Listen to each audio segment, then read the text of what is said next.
In a burning village, a girl in Yakuta witnesses a rain of bombs dropped from planes.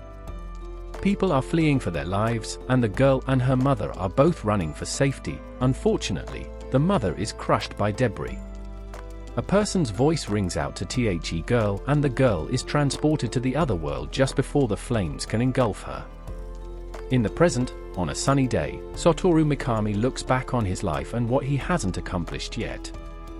He had given up on trying to get a girlfriend and remark on his bachelor lifestyle. Later, Satoru hears his name being called by his work junior, Tomoe. Tomoe introduces his new fiancée, Miho Sawatari, to Satoru. While the three have a pleasant talk and are about to head to a nearby restaurant, Satoru is stabbed in the street by a random man with a knife. Luckily, Tomoe and Miho were safe because Satoru had pushed them to safety. While blood was pouring out from Satoru, a mysterious voice can be heard, announcing the acquisition of a body that doesn't require blood, as well as various abilities like Predator, Great Sage, and various resistances. The voice is only heard by Satoru, while the surrounding people remain oblivious. Satoru, using the last of his strength before death, requests that his PV data be destroyed. When Satoru awakens, he discovers that he has been reborn as a slime. With nothing else to do while coming to terms with their condition, Mikami eats hypercute herbs and collects magic ore. Eventually, after 3 months, Mikami's various abilities completely acclimated to their soul, allowing the presence inside Great Sage to make itself known for the first time.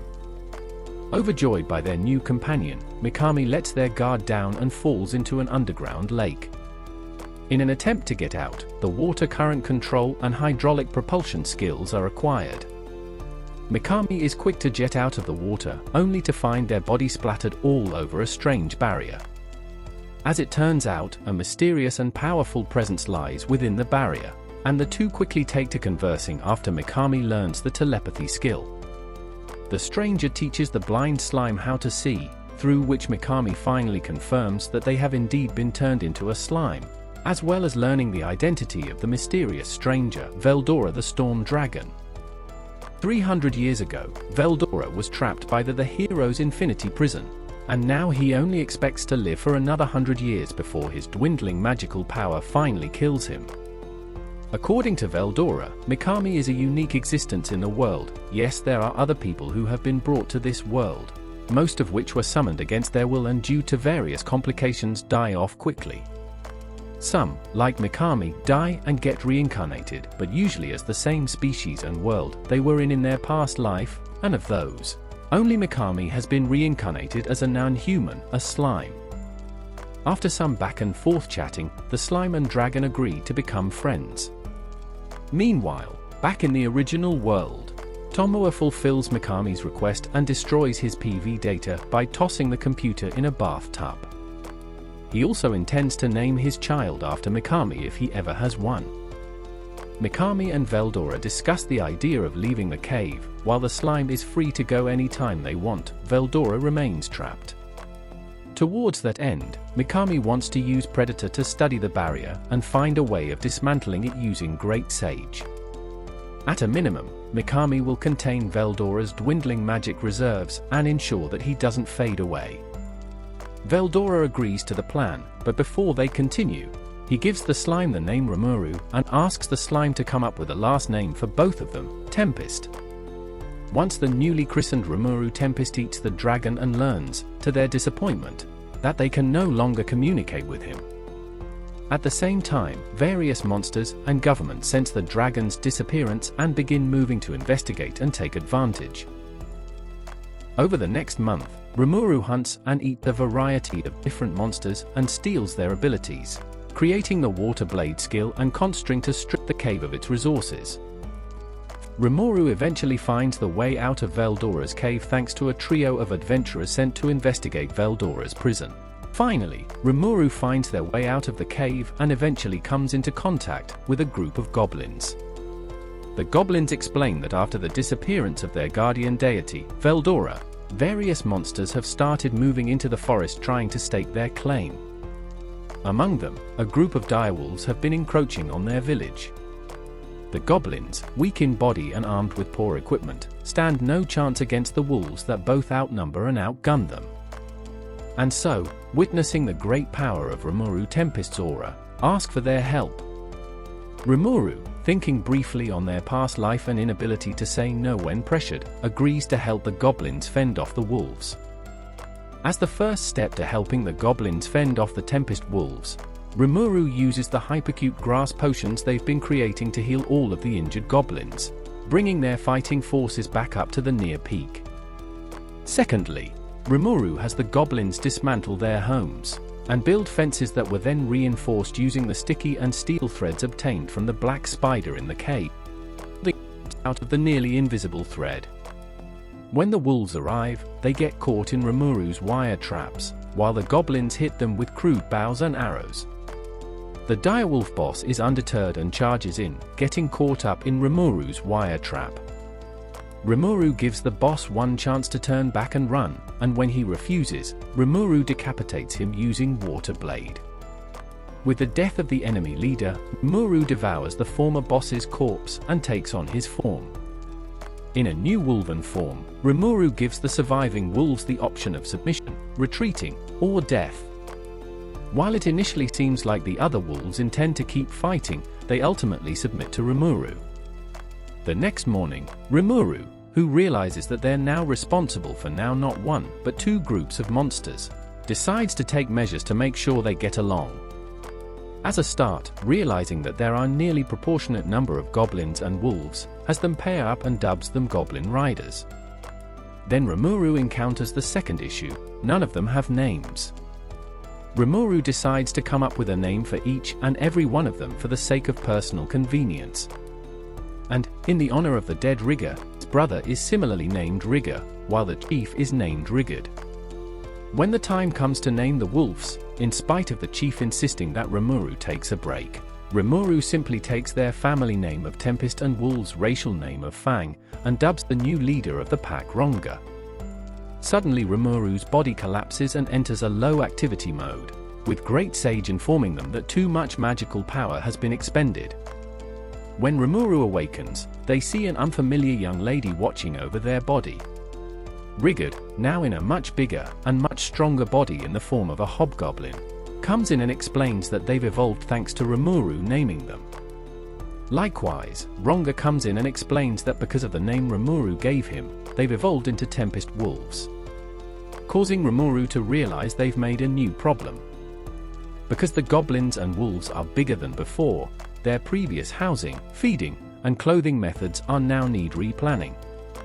As a start, Rimuru assigns them into groups to hunt and gather food, thus averting one crisis for the time being. Consulting with Rigged, Rimuru decides that a party of goblin riders will accompany them to Dworgen in order to barter for assistance from the dwarfs living there. As Rimuru and their party consisting of 5 Tempest Wolves, including Ronga, and 5 goblins including Rigger and Gobta, spend a few days traveling to the city of Dworgen, Rimuru questions the goblins on various topics. As a start, they ask Rigger about who named his brother Rigger-Eye. According to Rigger, his brother was named by a passing lieutenant in a demon lord's army, a fact that makes Rimuru mildly concerned. Rimuru also questions Ronga to determine if he's holding a grudge for the death of his father.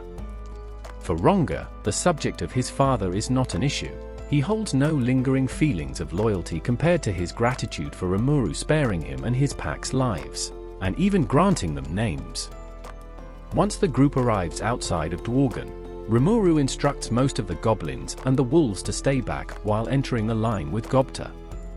Once in the line, Rimuru and Gobta are quickly harassed by a group of adventurers who see them as weak monsters and wish to mug them.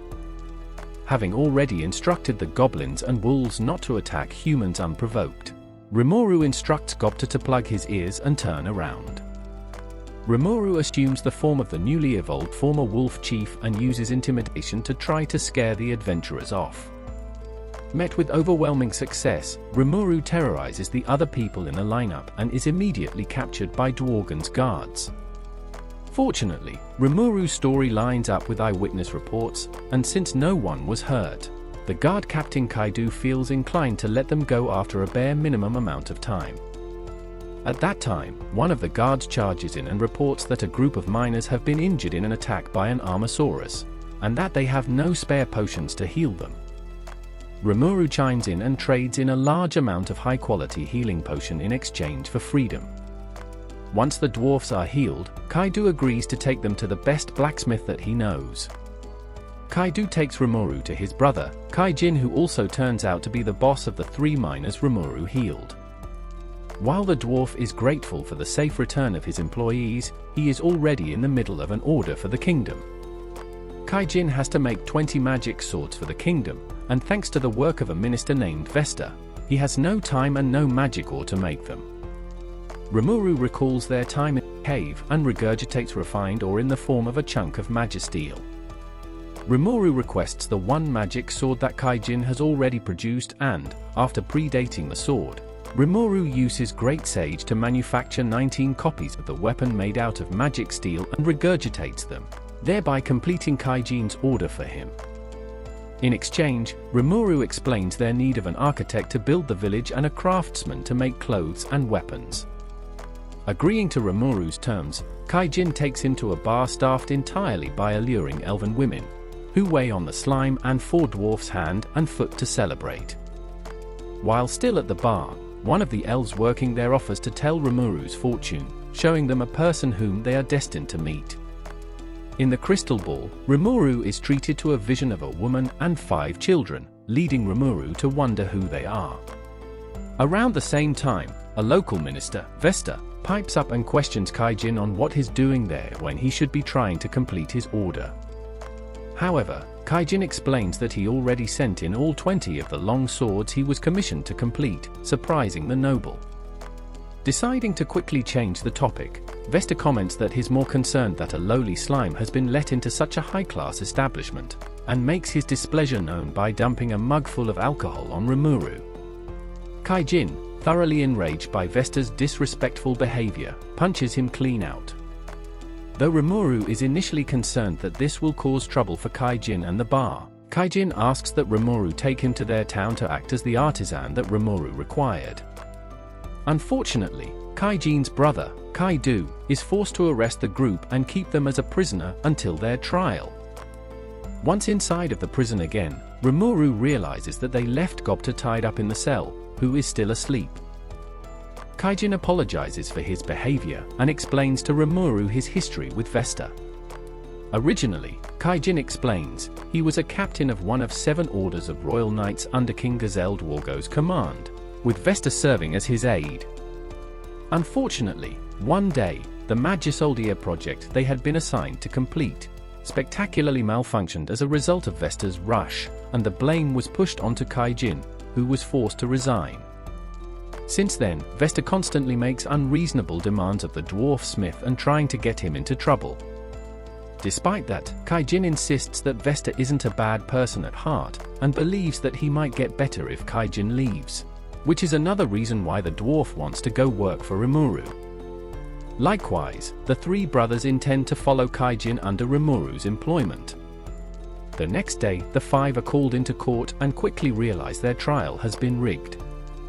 Since the 5 aren't allowed to speak unless spoken to, their lawyer speaks instead, who makes it quite clear that he has already drafted their confessions.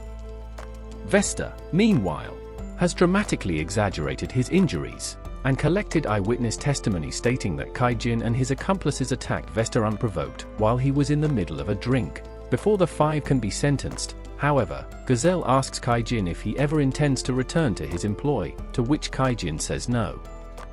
The 4 dwarfs and singular slime are banished, never to return to the city. Alone with Vesta, the king questions him on if there's anything he would like to say to him before he is removed from his position as minister. Gazelle reveals that he knew who really was responsible for the Magisoldia failure all along, but because of his high hopes for Vesta, he did not expose his lie. But now his antics have gone too far, with Gazelle revealing the healing potions provided by Rimuru that are superior in ability to the ones that they can create. And now because of Vesta, all of their ties have been cut off with that slime. Thus, a teary-eyed Vesta is thanked for his service, before being led out of the court never to return. His dream of one day being of use to the king utterly shattered. The brothers Kaijin and Kaido have a heartfelt farewell while the king looks on. Gazelle instructs his spy master to apprehend the lawyer before sending her to spy on Rimuru, acknowledging them as a threat on par with the likes of Veldora. At the Kingdom of Blumen's Free Union HQ, Guild Master Fuse debriefs 3 adventurers, Gaido, Cavil, and Anne on the state of the surrounding area. Simply put, their intelligence combined with the trio's report has confirmed 2 things. The Eastern Empire is not yet moving on the surrounding areas, and the second is that Veldora has indeed disappeared from his prison. With this in mind, Fuse gives the trio 3 days off before sending them off on another investigation into the Great Jura Forest. While the 3 are complaining, they are approached by another adventurer named Shizu, who asks to go with them on their mission as the forest is on her way anyway. Meanwhile, Rimuru has returned to the Goblin village to discover a change that has occurred while he was gone. 500 goblins have moved into the village seeking Rimuru's protection. After Great Sage informs them that the goblins will be wiped out by other stronger monsters that are now moving on the village, the ogres, the orcs, and the lizard men, he decides to take them in and name them. After exhausting their energy supply and entering low activity mode for 3 days, Rimuru awakens to discover the village has undergone further changes. Under Kaijin's instruction, the goblins are now learning how to make tools and weapons. While Garm taught them how to make proper clothing, Dord began teaching them craftsmanship, and Myrd started guided them in learning how to make buildings. Gobta, who was forgotten about in Dworgen, has freed himself by summoning his Tempest Wolf and returning to the village by himself, where he began sharing his experiences with the rest. Rigard has been made the official king of the goblins, with the former chiefs of the absorbed villages becoming his goblin lords. Rigard comes in with a report about a group of humans who have gotten themselves into bind nearby. Cavil, Gaido, Anne, and Shizu are being chased by a horde of giant ants, several of which Shizu destroys with a magic sword, and the last Rimuru dispatches with black lightning.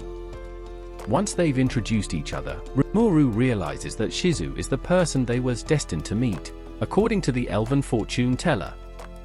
Getting a better look at Shizu's companions, Rimuru learns that they are the same trio that they met on the way out of Veldora's cave.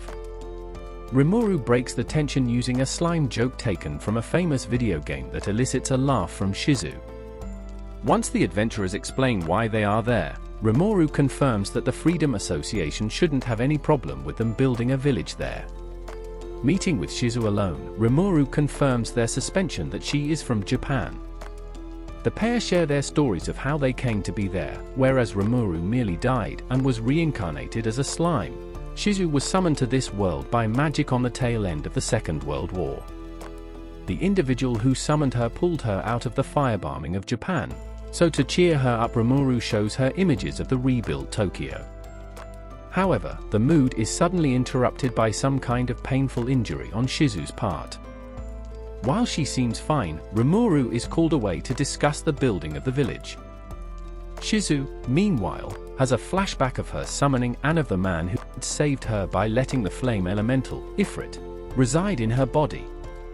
One day, shortly after being summoned and bonded to Ifrit, Shizu and her master are attacked by the Great Magian Koenig.